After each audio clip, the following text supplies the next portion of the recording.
የከፋው ሰው ደብዳቤ ኖ ማለት ይችል ነበር። አሁን ግን አልችልም።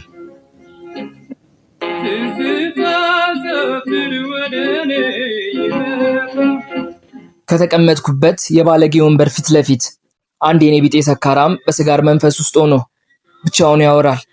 ጠረጴዛውን ይደበድባል። አትኩሬም ለረጅም ደቂቃዎች ተመለከትኩት። ከዓለም ጋር የተጣላ ሰው ነው፣ አሊያም የህይወት ብርቱ ሰልፍ አድክሞታል። ሳያስበውም ካቀረቀረበት ጠረጴዛ ቀና ሲል አይን ላይን ተገጣጠምን። አጠገቡ የነበረውንም ቢራ በአንድ እጁ አፈፍ አድርጎ ወደ እኔ እንደ ኤሊ እየተሳበ መጣ። በደከመ ድምፅም 3 ቢራ ብቻ ጋብዘኝ አለኝ። እኔም ለምን 3 ቢራ ብቻ ብዬ ጠየቅኩት። 3 በቂ ነው ወይ ደግሞ እያየን እንጨምራለን። ፊቱ ላይ ሳቅም ሆነ ደስታ፣ ሐዘንም ሆነ መከፋት አይታይበትም። ናሺ ቁጭ በል ብዬ ጎን የነበረውን የባለጌ ወንበር አስጠጋሁለት። እርሱም የተራራ ያህል እየተሳበ ተቀመጠ።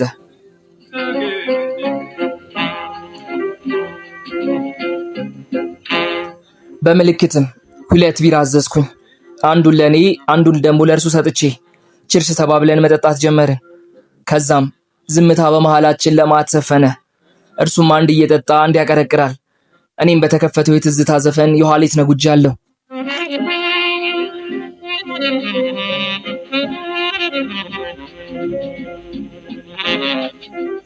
ሳላስበው ማጅሬው ታውቃለህ ኖ ማለት እኮ እችል ነበር። እነማን ነው ማለት የምትችለው የነበረው? ድንጋጤን ኮስተር ብዬ እየሸፈንኩኝ መልስ የሚመስል ጥያቄ ጠየቅኩት።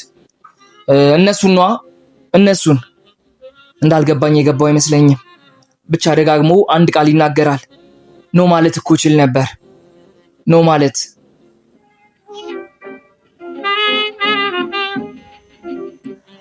ወንድሜ አልገባህም እኮ። መጀመሪያ ጓደኞቼ ሱስ አስጀመሩኝ። እኔም ፋራ ላለመባልና ደነዝ ላለመባል ብቻ ስል እሺ አልኳቸው። ምን አለ ዛኔ ነው ብያቸውስ ቢሆን ኖሮ። ከዛ በኋላ ብዙ ነገሮችን እምቢ ማለት አቃተኝ። ግን ከሁሉም የእርሷ ይብሳል። ምሬት የተቀላቀለበት ቁጭት ተከተለ። እኔም እየሰማሁት እንደሆነ ለማሳወቅ እርሷ ደግሞ ማናት ብዬ ጠየቅኩት።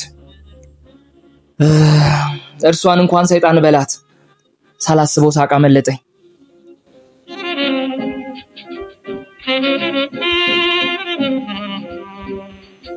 ባይገርም ብርቱ ሰው ነበርኩ። ተስፋኛና የት ይደርሳል የተባልኩኝ ሰው ነበርኩኝ። ግን እርሷ መጣች እና ከሰውነት ተራ አስወጣችኝ። እሷንም እንኳን ነው ብያት ከመጀመሪያው ቢሆን ኖሮ ሌላው ባልከበደኝ ነበር። ግን ምን ላድርግ? እሷንም እሺ አልኳት። እሺ ማለቴም ደግሞ ብዙ ነገሮችን አስከፈለኝ። አንተ ግን ኖ ማለት በህይወት ተማር፣ ካልበዚያ ታብዳለህ። የእውነቴን ነው የምልህ ታብዳለህ። ብዙ ነገሮችንና ብዙ ሰዎችን ነው ማለትን ተማር። ብዙ ሰዎች ሰው የሰው መድኃኒት ነው ይላሉ። ውሸት። ሰው የሰው መድኃኒቱ ብቻ አይደለም በሽታውም ጭምር ነው። ካላመንከኝ መነኝ።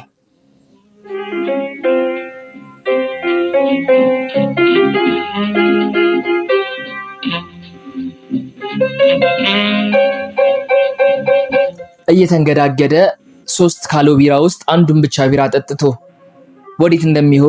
ወዴት እንደሚሄድ እሱም ሳያውቀው መንገዱን ጀመረ። ኖ ማለት ግን ይችል ነበር።